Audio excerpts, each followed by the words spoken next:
penilaian juga. Jadi kami di sini memfasilitasi pembelajaran yang ada di Universitas Kota, yang ada di Surabaya maupun yang ada di Makassar gitu ya, dan sebentar lagi akan ada di Jakarta. Mungkin itu dulu kenalannya. Nanti akan saya jelaskan lebih jauh barangkali dari Bapak Ibu sekalian. Nama kita dikenal. Oh iya, saya Lugi, kebetulan ditugaskan sebagai Head of Department di Teaching and Learning Innovation Center. Kemudian ini Pak Benny, beliau ditugaskan di Learning Media. Ya, jadi dialah yang nanti banyak menceritakan tentang e-learning gitu ya, model LMS kita. Kemudian ada Pak Sunu. Pak Sunu ini yang merancang konsep-konsep pembelajaran yang ada di UC, dari pembentukan kurikulum, pembelajaran, penilaian, dan penugasan. Kemudian ada Pak Samuel, itu yang mensupport kita untuk membuat materi-materi ajar dalam bentuk video. Ya. Tetapi beliau juga bertugas juga ketika ada dosen tamu atau narasumber yang dari luar begitu yang butuh didokumentasikan, Pak Sen ini akan memfasilitasi. Kemudian ada Ibu Thea dan Ibu Niken, itu ibu rumah tangga kami. Jadi dia yang mengatur operasional yang ada di Departemen TLC internal gitu, dan berkorespondensi juga dengan eksternal ya, dengan prodi-prodi, dengan rektorat, dengan dekan gitu, Ibu Thea dan Ibu Niken. Eksternal di sini juga termasuk dengan Ibu Malinda ya, dengan teman-teman yang dari luar UC. Gitu. Itu kira-kira perkenalan kami. Mungkin Bapak Ibu bisa perkenalan juga. Ya, Assalamualaikum, selamat pagi Bapak Ibu sekalian. Perkenalkan, nama saya Profesor Iskandar Muda. Saat ini sebagai Sekretaris S3 Ilmu Akuntansi Fakultas Ekonomi dan Bisnis Universitas Sumatera Utara, Bapak Ibu. Terima kasih. Baik, Assalamualaikum warahmatullahi wabarakatuh. Selamat pagi Bapak Ibu. Saya Muslim Ramli, bukan dari USU tapi dari Politeknik Wilmar Bisnis Indonesia. Oh, Wilmar. Dari Wilmar saya kenal sama Pak Sunu karena pernah saya knowledge waktu pandemi kemarin nih yang online. Terus teman-teman dari USU kemarin juga lagi mau ada rencana ke Surabaya. Saya menyarankan ke Ciputra aja bagus nih. Saya bilang gitu. Jadi saya sarankan, dan kebetulan saya lagi di sekitaran Surabaya. Dan nyempil pengen lihat abangnya Wilmar di sini. Di situ. Di Surabaya di mana, Pak? Saya lagi jalan-jalan aja, Pak. Oh, bukan studi. Saya lagi tugas belajar di Malaysia sebenarnya. Oh, Malaysia di mana? Di USM. USM ya. Ini beberapa teman di sini juga sedang Maureen saya. Udah Udah masuk duluan. Keep kontak kami. Oh, iya USM ya, betul. Kalau dari sana sih dekat sekali ya. Ya. Lebih dekat ke USM daripada ke Surabaya. 1 jam. Silakan, Mbak. Selamat pagi Bapak Ibu. Selamat pagi. Kenalkan, nama saya Ance Marintan Damayanti Sitohang. Saya dosen di Prodi Manajemen di FEB USU. Senang sekali, terima kasih Bapak Ibu sudah menyambut kami dengan hangat. Semoga kami bisa belajar lewat proses pertemuan kita untuk hari ini. Terima kasih Bapak Ibu. Terima kasih. Selamat pagi, salam sejahtera. Perkenalkan, saya Dr. Rina Bukit. Saya sekarang Kaprodi S1 Akuntansi USU. Akuntansi. Tadi memang kami ingin belajar juga terkait di Prodi S1 Akuntansi itu sedang mengembangkan juga tentang e-learning yang juga akan terkait sama akreditasi internasional. Jadi mudah-mudahan artinya apa yang kami dapat belajar pada hari ini bisa membantu juga. Jadi kami ucapkan terima kasih atas sambutannya. Untuk yang badan akreditasi apa? FIBA lah yang FIBA. FIBA. Iya. Silakan. Selamat Selamat pagi Bapak Pagi. Ibu. Saya Marinda Sari Sembiring dari program studi S1. Ini sembiring juga. Tapi sembiring dengan membeli. Orang Medan Pak ya? Saya dapat istri orang Medan. Istrinya Medan ya? Iya. Taruh. Orang Garut. Makanya sembiringnya membeli istri gara-gara istri dia ikut sembiring. Memang langsung dapat marga Pak. Dibeli dulu Bapak. Iya, jadi sebelumnya mungkin di tahun lalu atau pada saat pandemi kami dari FEB sempat mengundang Pak Luki untuk mengisi kegiatan di FEB. Kebetulan karena suami saya Pak Semramli, jadi kami sering diskusi terkait kegiatan di beliau di Wilmar dengan di FEB USU. Jadi beliau sering bilang kalau kami banyak belajarnya itu di Ciputra. Jadi waktu kemarin ada rencana ke Surabaya, saya sempat berpikir ini kira-kira kemana ya untuk belajar, untuk sharing. Jadi beliau menyarankan ya ke Ciputra saja, hubungin Pak Luki karena sebelumnya sudah komunikasi. Saya alhamdulillah Pak Luki menerima dengan baik ya, akhirnya kami bisa sampai di sini. Terima kasih. Terima kasih Bu, terima kasih untuk percayanya juga gitu ya Bu. Baik, mungkin saya akan jelaskan sedikit gitu ya tentang posisi PLC di LIC di Universitas Ciputra.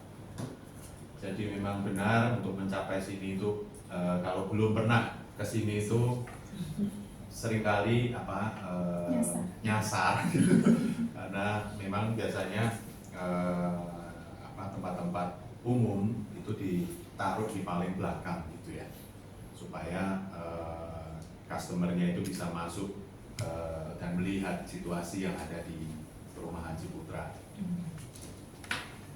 Strategi marketing supaya ramai. Nah, ini struktur organisasi di UC.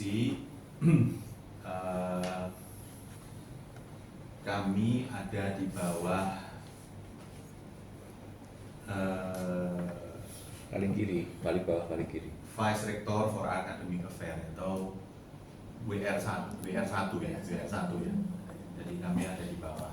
Terus selain LPPM, kemudian ada Biro Kemahasiswaan, administrasi, gitu. Kami ada di bawah.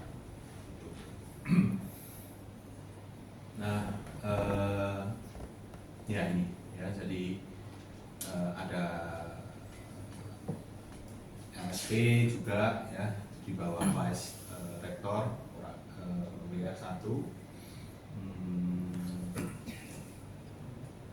BHA itu yang ngurusin tentang administrasi akademik, kemudian BMA itu seperti badan kemahasiswaan ya. Kemudian itu ada kami, lalu LSD itu sertifikasi. Kita juga ada FEH, ini fakultas yang menggagas tentang kegiatan-kegiatan entrepreneurship yang ada di Universitas Ciputra.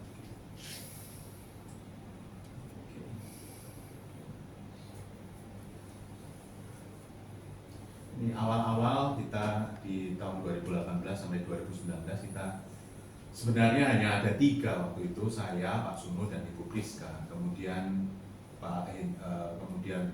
Pak Samuel dan Pak Deki bergabung, itu membantu kami dalam membuat materi-materi pembelajaran. Dan yang tengah itu yang paling ganteng sebelahnya Pak Suno itu Pak Indro Tomo, beliau pensiun dari ITS dan beliau adalah salah satu penggagas UBE di Indonesia.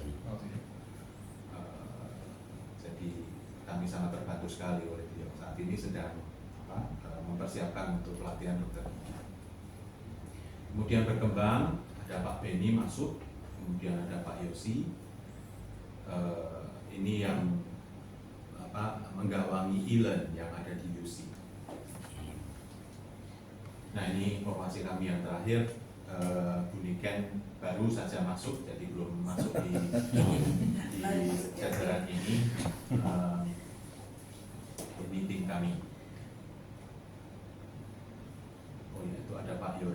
Pak Yodi itu yang bantu Pak Samuel membuat materi-materi ajar.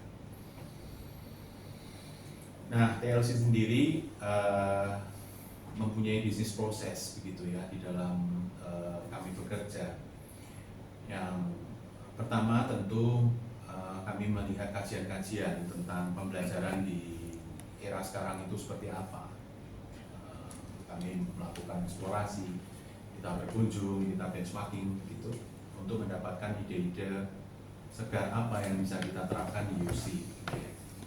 Kemudian kita menyusun konsepnya.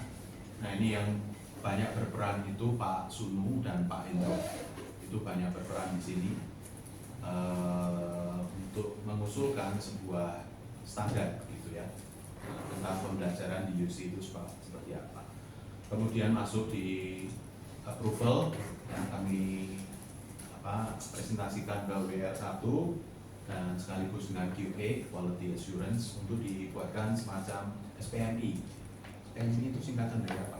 Sistem penjamin mutu internal. Ya. Nah, kalau sudah disetujui maka kita masukkan ke sistem informasi karena kami ingin semua pelaksanaan dari konsep ini terdata dengan baik. Gitu. Maka kita membuatkan sistemnya. RPS contohnya ya, kemudian penilaian, core survei, semua kami masukkan dalam sistem informasi sehingga kami bisa mendapatkan datanya untuk kita bisa melakukan evaluasi nantinya. Kalau sudah masuk ke sistem informasi, kita akan sosialisasikan dalam bentuk training, workshop, conference, gitu ya, untuk mensosialisasikan standar-standar ini kepada dosen-dosen yang ada di UC. Selamat datang, Bu.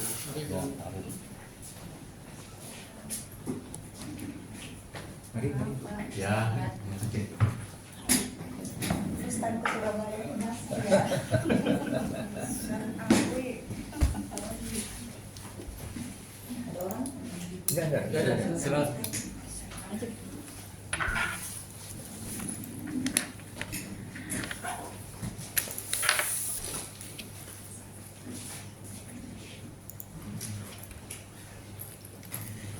Kita lanjutkan ya. Dari sosialisasi kemudian kita akan mengembangkan itu menjadi sebuah praktek dan kita desain ya, kemudian dilakukan oleh seluruh sivitas yang ada di Universitas Ciputra. Kemudian kita melakukan monitoring pelaksanaannya seperti apa. Karena contohnya ya ketika kita mencoba menerapkan pembelajaran berbahasa Inggris di setiap prodi, kita membuat kajian-kajian terlebih dahulu, kemudian kita disosialisasikan ya standar itu kepada prodi, dan saat ini sedang berjalan gitu program kelas-kelas bahasa Inggris itu kita cobakan di setiap prodi itu karena kita akan menyongsong internasionalisasi.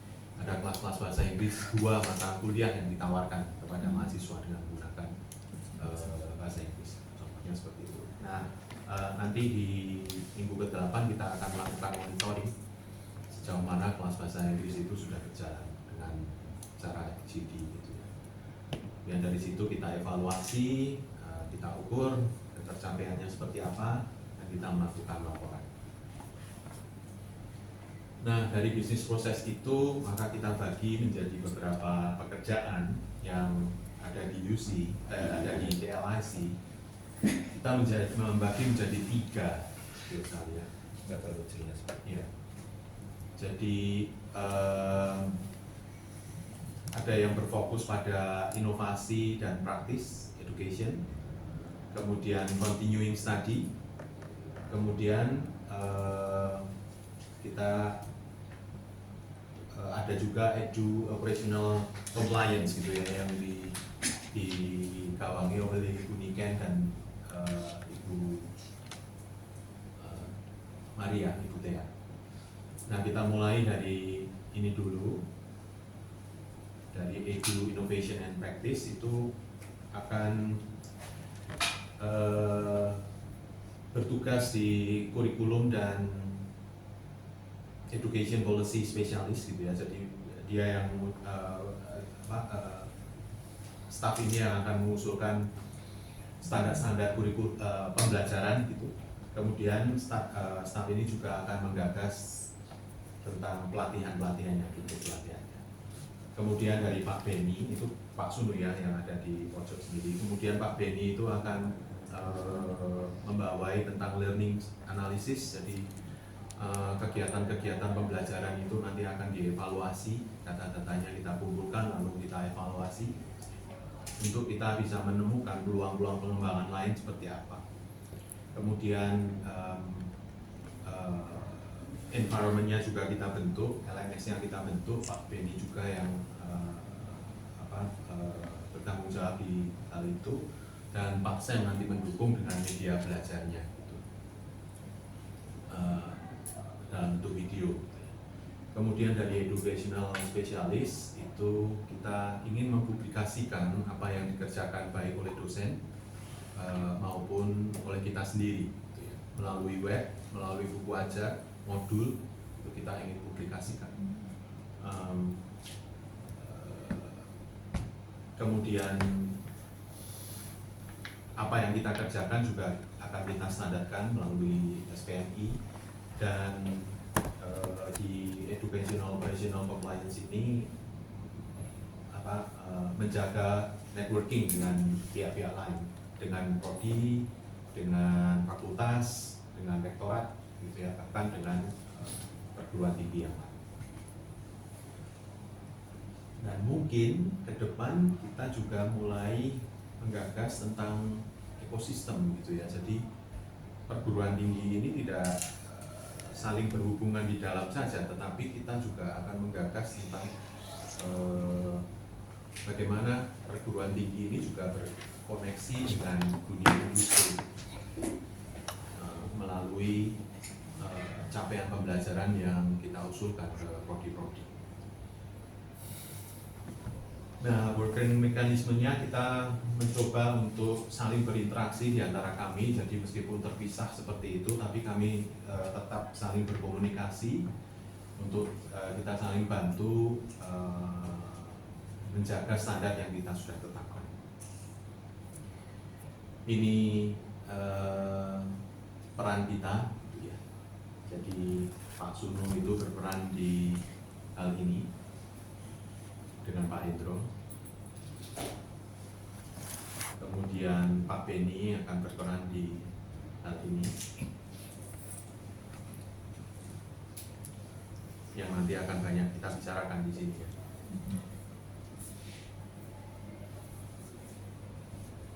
Kemudian Ibu Maria dan Ibu Thea itu banyak berperan di sini.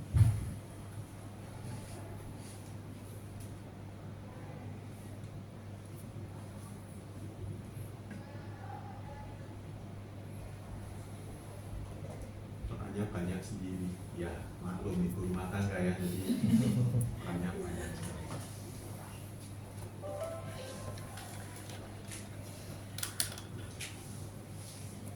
Baik, itu kira-kira yang bisa saya sampaikan. Ini pola koordinasinya, jadi kita berkoordinasi dengan internal ya, kemudian saya juga berkoordinasi dengan dekan, kaprodi, gitu ya, dosen, untuk koordinator pembelajaran khususnya. Dan di sini ada koordinator pembelajaran, di setiap prodi itu ada koordinator pembelajarannya. Saya sering berkoordinasi dengan mereka untuk memantau penerapan yang ada di UC.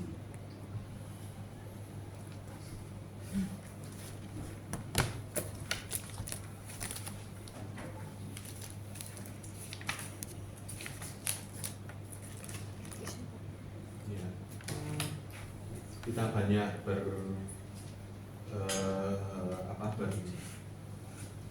berkomunikasi dengan QA, dekan, kaprodi, gitu ya, untuk menjaga standar pembelajaran yang ada di UC. Ini tugas pokoknya.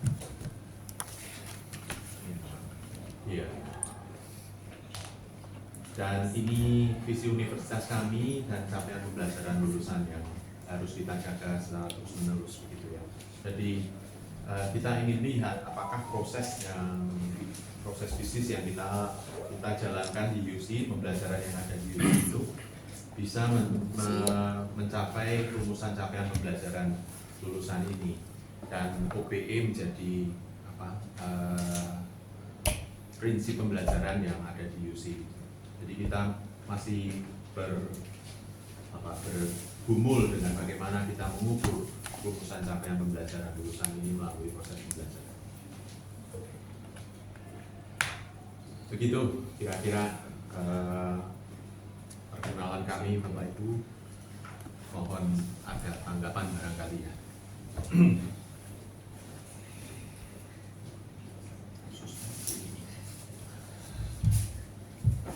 Kalau boleh mungkin Pak Luki, Ya. kita perlu menggali sebetulnya apa yang maksudnya perlu diekspor dari Universitas Ciputra ini.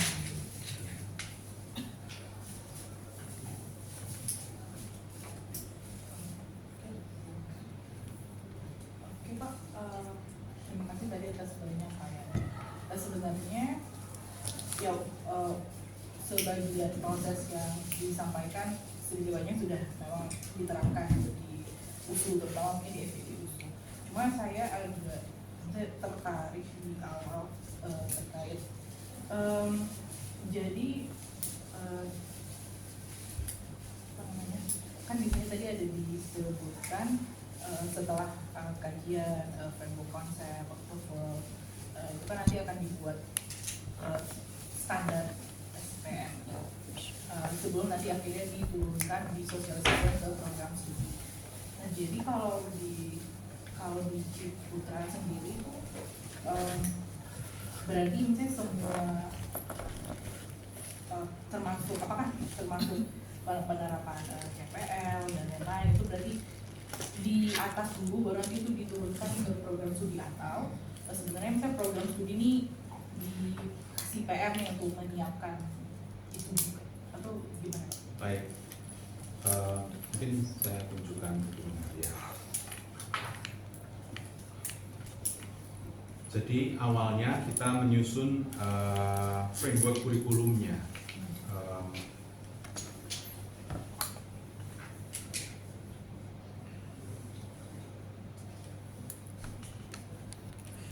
Mungkin sambil Pak Luki Ya. cari ya.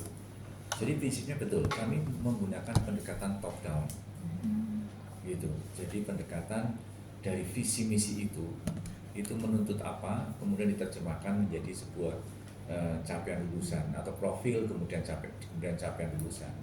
Kemudian dari capaian lulusan untuk kurikulum kita membuat frameworknya dulu di level universitas. Jadi membuat bagannya gitu. Nah dari situ nanti diserahkan ke prodi untuk mempelajari konteks prodinya untuk supaya bisa menerjemahkan ini ke dalam konteks prodi. Jadi itu menjadi pendekatan yang top down, tapi sekaligus juga bottom up ketika prodi itu mempelajari tren-tren keilmuan perkembangan di prodinya, kemudian di fit in dengan ekspektasi universitas. Jadi tugasnya TLIC ini